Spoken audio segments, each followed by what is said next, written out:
So in the last video, we started talking about philosophy as a method. That is, thinking of what makes philosophy philosophy is the kind of investigation that it is, how you go about investigating what you investigate rather than what you investigate.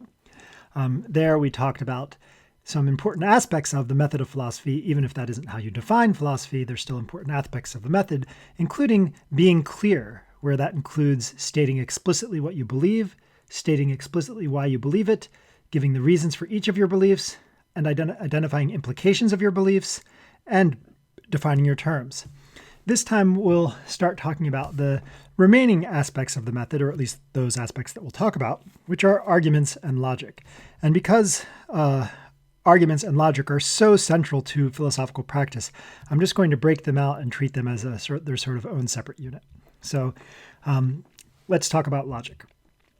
So before you proceed with this video, you should go to YouTube and find the Monty Python Argument Clinic video and watch that video, because it actually does a good job both of defining argument and contrasting the kind of use of the word argument that we have in mind in philosophy with uses in ordinary language.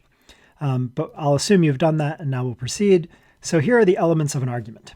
An argument includes a conclusion, which is what you're trying to establish or provide evidence for, a premise, which is something like your evidence or your reasons for that conclusion, and implication, which is the relationship between the premises and the conclusion. The premises imply the conclusion, at least if the argument is done well.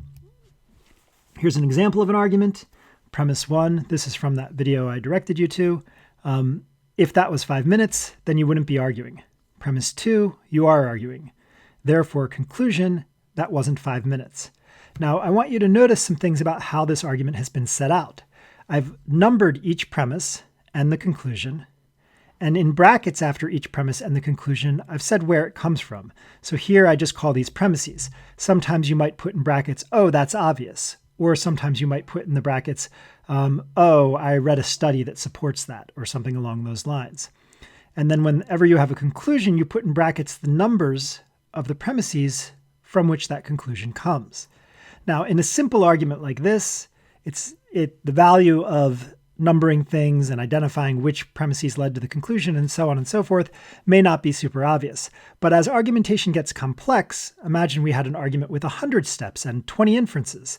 Then it would be really important to keep track of which conclusions came from which premises and so on and so forth. And just like in, before you do calculus, you have to learn how to do simple addition. You have to learn how to do simple argumentation representation before you can do more complex argumentation representation. Okay. So again, these two things, numbers 1 and 2, are the premises. This thing down here, number 3, is the conclusion. And implication is the relationship between them. Together, 1 and 2 imply 3. And a person infers 3 from 1 and 2. I'm just here giving you definitions of imply and infer because people sometimes mix them up.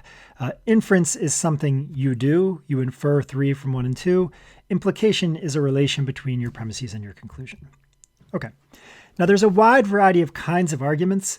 I'm going to stop this video there, keep it very short, and start talking about the kinds of arguments in the next video.